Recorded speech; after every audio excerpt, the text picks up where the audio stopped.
신약 성경 405쪽 요한계시록 7장 1절부터 마지막 절까지 말씀을 한 절씩 교독하시겠습니다. 이 일 후에 내가 내 천사가 땅 내 모퉁이에 선 것을 보니 땅의 사방의 바람을 붙잡아 바람으로 하여금 땅에나 바다에나 각종 나무에 불지 못하게 하더라. 또 봄에 다른 천사가 살아계신 하나님의 인을 가지고 해 돋는 대로부터 올라와서 땅과 바다를 해롭게 할 권세를 받은 내 천사를 향하여 큰 소리로 외쳐 이르되 우리가 우리 하나님의 종들의 이마에 인치기까지 땅이나 바다나 나무들을 해하지 말라 하더라.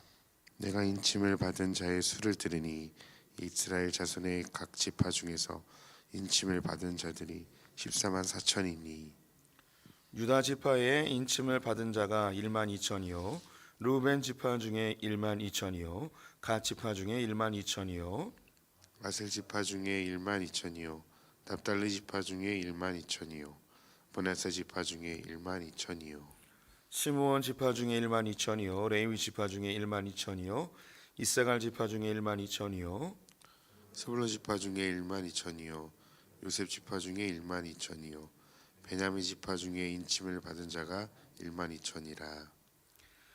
이 일 후에 내가 보니 각 나라와 족속과 백성과 방언에서 아무도 등이 셀 수 없는 큰 무리가 나와 흰 옷을 입고 손에 종려가지를 들고 보좌 앞과 어린 양 앞에 서서 큰 소리로 외쳐 이르되 구원하심이 보좌에 앉으신 우리 하나님과 어린 양에게 있도다 하니 모든 천사가 보좌와 장로들과 내 생물의 주위에 서 있다가 보좌 앞에 엎드려 얼굴을 대고 하나님께 경배하여 이르되 아멘 찬송과 영광과 지혜와 감사와 존귀와 권능과 힘이 우리 하나님께 세세토록 있을지어다 아멘 하더라.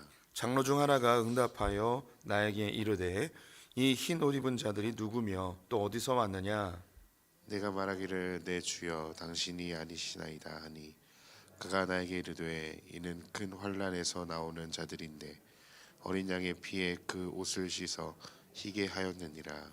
그러므로 그들이 하나님의 보좌 앞에 있고 또 그의 성전에서 밤낮 하나님을 섬기며 보좌에 앉으신 이가 그를 위하여 장막을 치시리니 그들이 다시는 줄이지도 아니하며 목마르지도 아니하고 해나 아무 뜨거운 기운에 상하지도 아니하니리. 함께 읽습니다. 이는 보좌 가운데 계신 어린 양이 그들의 목자가 되사 생명수 샘으로 인도하시고 하나님께서 그들의 눈에서 모든 눈물을 씻어 주실 것임이라. 아멘. 오늘 새벽에도 주님의 보좌 앞으로 나오신 성도님들에게 하나님의 은혜와 평강이 함께 하시기를 축원드립니다. 오늘 하늘 함께 하신 성도님들 주님의 이름으로 축복합니다. 오늘 요한계시록 7장 말씀 함께 살펴보도록 하겠습니다. 요한계시록은 예수 그리스도의 계시입니다. 예수 그리스도로부터 나온 계시이고 예수 그리스도에 대한 계시입니다. 요한계시록은 예수님의 모습 중에 구름 타고 다시 오시는 모습을 보여주고 있습니다. 사도 요한이 밤모섬에 유배당하여 기도하던 중 어느 주일날 나팔 소리와 같은 큰 음성을 듣게 되지요. 그가 본 것과 지금 있는 일과 장차 될 일에 대하여 7 교회에게 두루마리에 잘 기록하여 보내라 하였습니다. 그래서 요한계시록에는 사도 요한이 본 것과 지금 있는 일과 장차 될 일에 대하여 기록하고 있습니다. 요한이 본 것은 7 교회를 오른손으로 붙들고 계신 예수 그리스도의 모습이었습니다. 예수님의 오른손으로 교회를 붙잡고 보호하고 인도하고 완성해 가시는 모습을 보게 된 것이죠. 지금 있는 일은 그 7 교회의 형편없는 모습입니다. 이 7 교회는 역사 속에 있는 모든 교회이고 모든 지역 교회이며 또 모든 성도님들의 모습이 이 안에 담겨 있습니다. 이 교회의 모습은 한 교회로 머물러 있지 아니하고 그 시기와 또 성장의 과정 속에서 변화되어집니다. 우리 성도님들 7 교회를 함께 보셨는데 자신의 신앙의 위치를 한번 살펴보시고 또 내가 지향해야 될 바가 무엇인지 살펴볼 필요가 있습니다. 그 7 교회에게 예수 그리스도께서 이 교회의 연약한 부분이 무엇인지 지적하면서 이것을 어떻게 보완할 것인지를 이야기하였기 때문이죠. 이 일곱 교회의 모습 중에 온전한 모습은 하나도 없습니다. 그런데 이 연약하고 부족해 보이는 이 교회를 이제 4장에 넘어가면서 천상의 예배를 통하여 완성된 교회의 모습으로 사도 요한에게 보여주죠. 그래서 이 연약한 교회가 어떻게 이런 아름다운 완벽한 교회, 온전한 교회로 될 것인가에 대한 궁금증이 생깁니다. 그 궁금증을 풀 수 있는 열쇠가 하나님의 오른손에 두루마리에 담겨 있었습니다. 그래서 이 두루마리를 펼 수 있는 분은 오직 죽임당하신 어린 양 예수 그리스도밖에 없었죠. 이 사도 요한이 이 교회가 온전케 되어지는 이 방법을 알 수 있는 이 두루마리를 열어서 좀 보고 싶은데 너무 안타까워서 눈물을 흘리고 있을 때 어린 양 예수 그리스도께서 나타나셔서 두루마리를 취하여 그 두루마리에 붙어있던 7개의 인을 하나씩 떼십니다. 그리고 그 안에 있는 내용을 알려주시죠. 그 안에 있는 내용이 그 7 재앙, 인의 재앙, 나팔 재앙, 대접 재앙으로 묘사가 되어 있습니다. 이것을 우리 성도들에게 이제 새벽을 맞이해서 반복적으로 이야기할 수 있는 기회가 있어서 저는 감사합니다. 이 세 가지의 재앙은 하나의 그림이라고 말씀을 드렸습니다. 이걸 머리에 잘 기억하셔야만 이 세 종류의 재앙을 잘 이해할 수 있습니다. 그래서 하나님이 일하실 때는 계시와 선포와 실행, 성취 이 세 단계로 이루어졌음을 강조하고 싶습니다. 그래서 인의 재앙은 계시입니다. 어떤 재앙들이 일어날 것인지를 계시해주고, 나팔 재앙은 선포하는 것이고, 그리고 대접 재앙은 이것을 실행하는 것입니다. 그래서 이 세 종류의 재앙은 4 더하기 111 이렇게 해서 7가지로 구성이 되어 있습니다. 4 플러스 111로 되어 있습니다. 이 4가지의 재앙은 공통적으로 일단 세팅이 되어 있고요. 이 4가지의 재앙은 이미 예수님께서 마태복음 21장과 마가복음 13장 등에서 이야기하셨던 말세에 일어날, 즉 예수 그리스도께서 승천하신 이후에 이 땅 가운데 일어나게 되어질 재앙에 대해서 이미 언급하셨습니다. 그것은 질병과 기근과 전쟁과 거짓 선지자. 이것은 신약 교회뿐만 아니라 구약에 있는 이스라엘에서도 하나님이 자기 백성들을 연단하고 또 성장시키는 과정 속에서 존재했던 것이죠. 다른 말로 알곡과 쭉정이를 나누는 것에 이 4가지를 활용하십니다. 전쟁, 기근, 질병, 거짓 선지자. 근데 이것이 종말이 가까울수록 더 강화되고 더 자주 일어나게 된다는 것입니다. 이 4가지의 재앙은 끝날까지 계속 반복됩니다. 그런데 5번째, 6번째, 7번째 이것은 마지막 때에 정말 주님이 가까워오는 그때에 일어나게 됩니다. 특별히 이 5번째 재앙은 마지막 주님의 재림하시기 전에 일어나게 되는 아주 고통스러운 고난의 때라 할 수 있겠습니다. 그리고 6번째 재앙은 그 날이라고 이야기하는, 큰 날이라고 이야기하는 아마겟돈 전쟁, 전 세계적인 교회의 핍박의 시대가 올 것을 예고하고 있습니다. 그리고 마지막 7번째는 주님이 승리하시고 새 예루살렘에 우리가 입성하는 장면이 나타나게 되죠. 그래서 1번부터 4번까지는 성도님들이 기억해 주세요. 전쟁, 기근, 질병, 거짓 선지자, 이 4가지입니다. 그러면 5번째 재앙에서 제일 중요한 건 어제 보았는데 수입니다. 수. 주님 때문에 이 땅 가운데 고통당하며 죽임당하는 숫자, 그 숫자가 제일 중요한 단어이고요. 6번째 재앙에서는 큰 날, 마지막 심판의 날입니다. 큰 날이 제일 중요한 단어이고요. 내일 보게 될 텐데 7번째 재앙에서 제일 중요한 단어는 고요입니다. 고요. 하나님이 징계 다 심판하시고 고요해지는 그 단어가 제일 중요한 단어입니다. 오늘 이제 7장에서는 바로 그 5번째 재앙과 6번째 재앙을 좀 간략하게 설명하는데 5번째 재앙에 가장 집중하고 있습니다. 5번째 재앙의 제일 중요한 단어를 제가 수라고 말씀드렸죠. 그래서 오늘 그 숫자가 나옵니다. 바로 14만 4천 명이 등장을 하는데요. 한번 보겠습니다. 참고로 7장 1절에 2일 후에라고 되어 있습니다. 2일 후에. 그리고 9절에도 보면 2일 후에라고 되어 있습니다. 그래서 그 성경을 읽으실 때 이런 표현이 자주 나옵니다. 그래서 2일 후에라는 이런 단어를 딱 보면 시간적으로 생각하시는 경우가 많습니다. 성경에서 2일 후에라는 이런 단어가 나오면 시간으로 생각하시면 안 되고 위의 사건과 지금 설명하는 사건이 깊이 연관이 되어 있습니다. 이런 의미로 이해하시면 좋겠습니다. 그래서 일단 6가지의 재앙을 한 세트로 다 봤습니다. 그 중에서 숫자에 대하여, 즉 5번째 재앙에 대해서 좀 더 자세하게 설명드리겠습니다 라고 이렇게 이해하시면 좋겠습니다. 1절을 다시 읽어볼게요.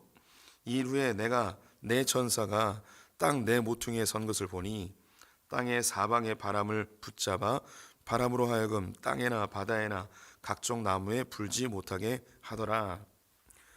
내 천사가 등장합니다. 이것은 1, 2, 3, 4 재앙을 주관하던 자였죠. 그래서 말들을 불러오고 그들로 이 땅 가운데 전쟁과 기근과 질병과 거짓 선지자로 이 땅의 알곡과 쭉정이를 가르는 그런 작업을 했던 바로 그 천사들입니다. 그런데 이 천사들이 네 모퉁이 한꺼번에 서 있습니다. 그리고 네 모퉁이에서 바람을 붙잡고 있습니다. 성경에서 바람은 하나님의 징계, 심판을 의미합니다. 구약에 자주 나오는 그런 단어이죠. 가장 유명한 것이 있다면 바로 홍해를 가를 때에 큰 바람이 일어나 홍해를 가르고 그리고 다시 바람이 불어 홍해가 가두어져 애굽의 군병들이 다 죽었습니다. 그런데 이 바람 역시 창세기 3장에 루아흐라는 성령의 바람과도 연관이 있습니다. 즉 하나님의 강력한 심판의 메시지가 담겨 있는 것이 바람입니다. 이 바람을 네 모퉁이, 즉 전 세계의 사방에서 붙잡고 이것을 한 번에 놓을 기세입니다. 즉 전 세계적인 엄청난 재앙과 핍박이 곧 눈앞에 있음을 볼 수 있습니다. 그런데 2절에 보니 또 봄에 다른 천사가 나타나서 이 네 천사에게 큰 소리로 외칩니다. 3절에 보시면 우리가 우리 하나님의 종들의 이마에 인치기까지 땅이나 바다나 나무들을 해하지 말라. 아직 그 전 세계적인 엄청난 핍박과 재앙의 때가 아직 아니라는 거예요. 언제냐? 그 인을 칠 때까지 좀 기다리라는 거죠. 그럼 이 엄청난 대재앙이 언제인가? 6번째 재앙이 바로 그 재앙입니다. 그러면 그 전까지 뭘 해야 되는가? 그 구원받을 자들에 대하여 인치는 그 과정, 그 사람들을 모아야 된다는 거예요. 여기서 한 가지, 그러면 그 천사가 누구냐? 이 네 천사에게 이야기하는 그 천사가 누구냐?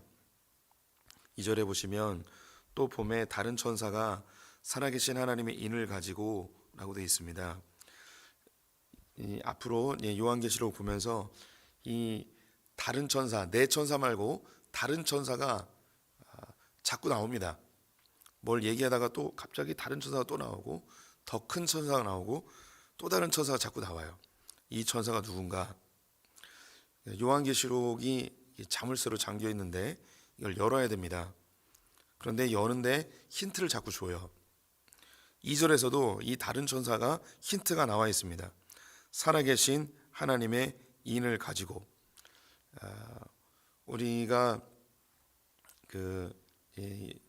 요한계시록 14장에 가면은 666과 반대되어지는 하나님의 인, 어린 양의 인을 받는 그 모습이 있습니다.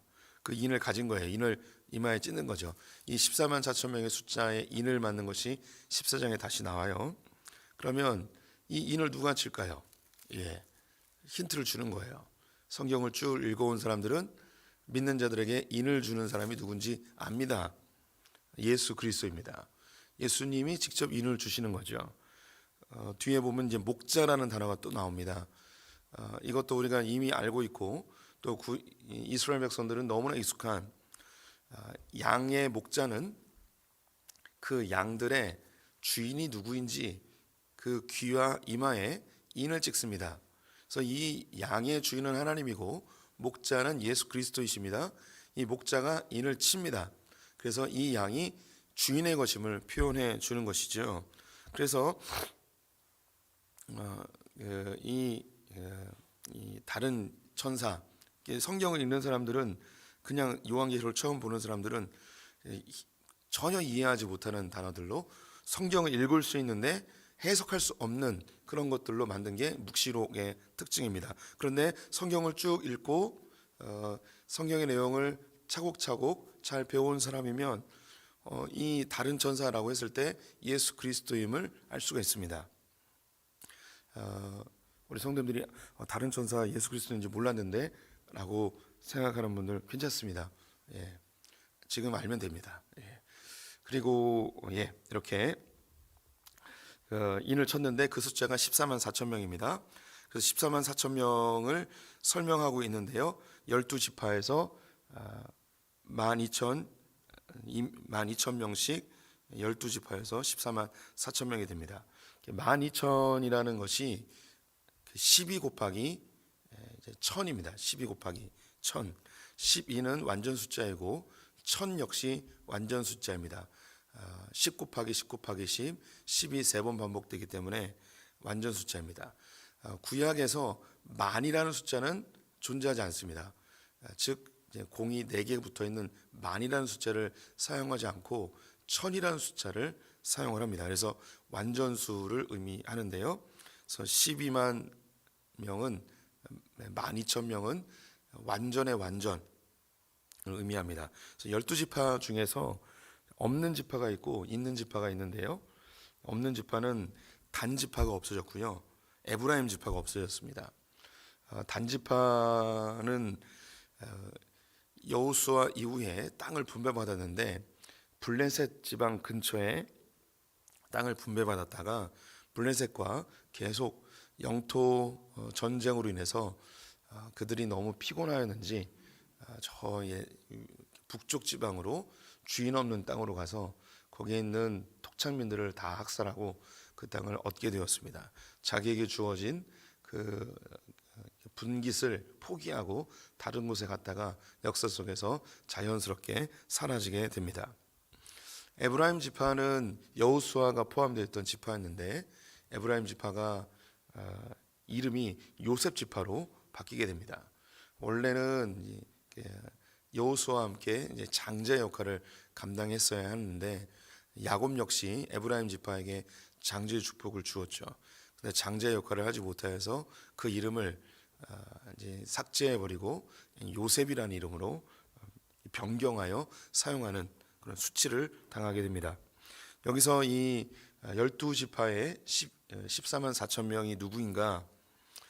이 숫자를 이스라엘을 사랑하는 사람들은 마지막 이스라엘의 집단적인 개종을 의미하면서 지금 이스라엘 백성들이 주님께로 돌아온다 이렇게 해석하는 사람들도 있습니다. 그 해석에 대해서 저는 부인하고 싶거나 거부하고 싶진 않습니다. 그 이스라엘이 주님께로 돌아오는 그날을 저 역시 소망하고 기다리고 있기 때문이죠.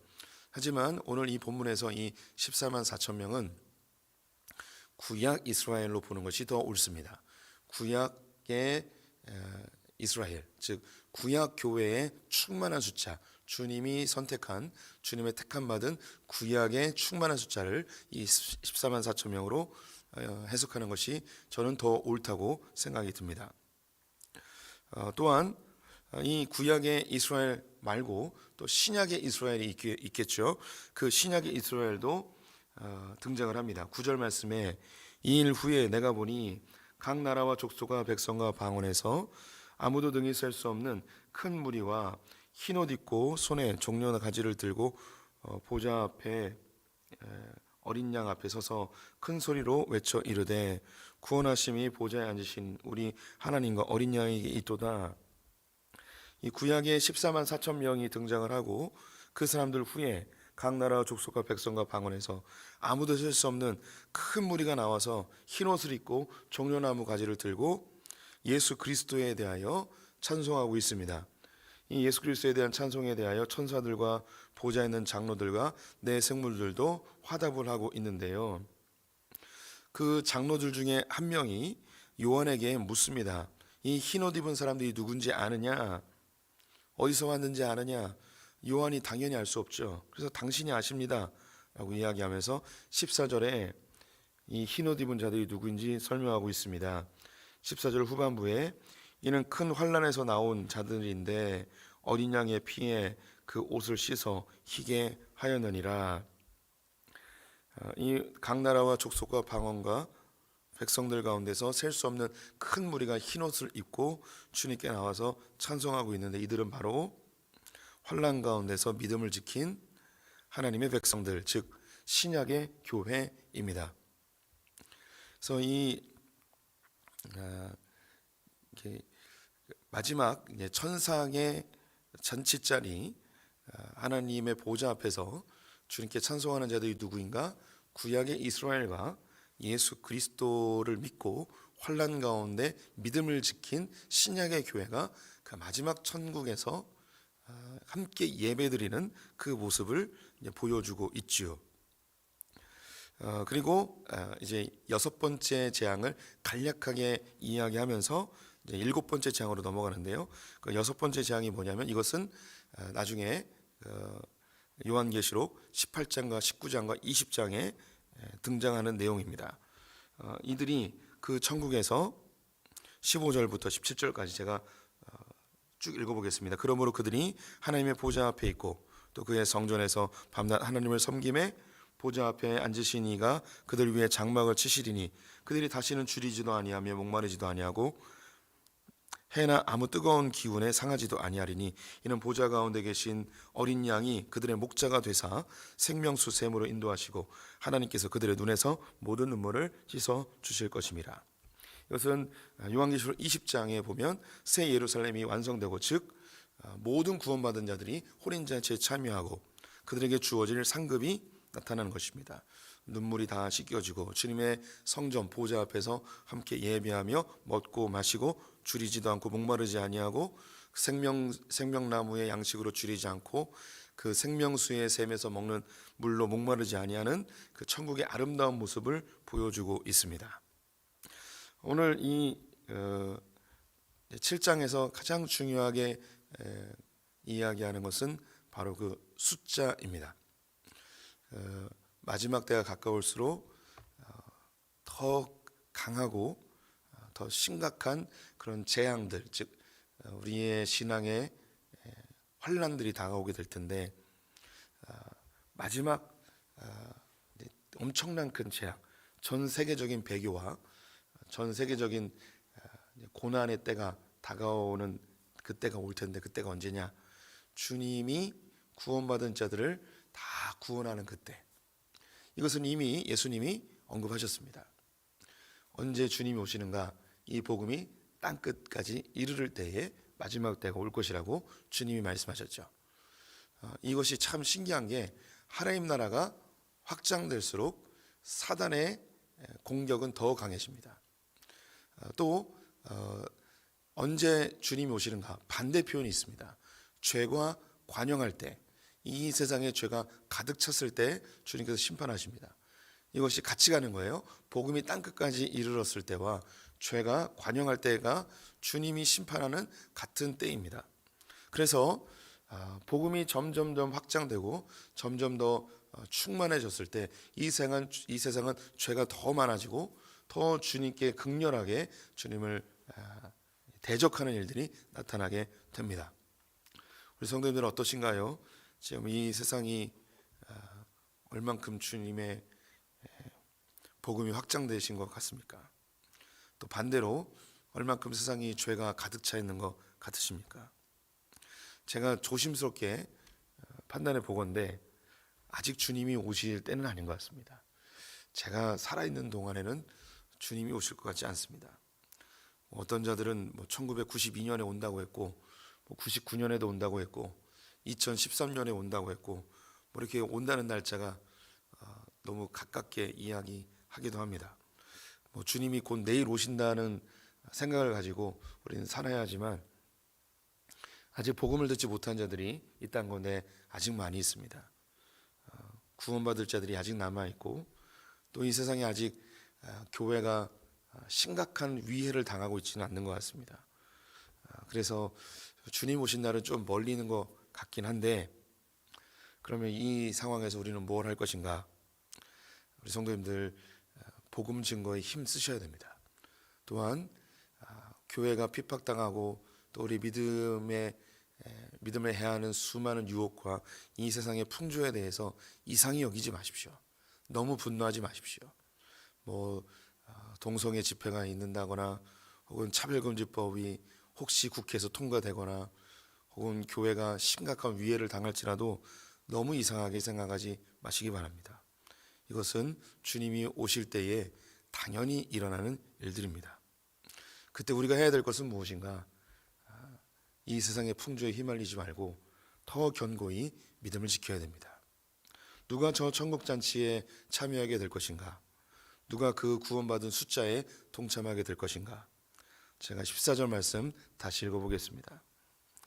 내가 말하되 내 주여 당신이 아시나이다 하니 그가 나에게 이르되 이는 큰 환난에서 나오는 자들인데 어린 양의 피에 그 옷을 씻어 희게 하였느니라.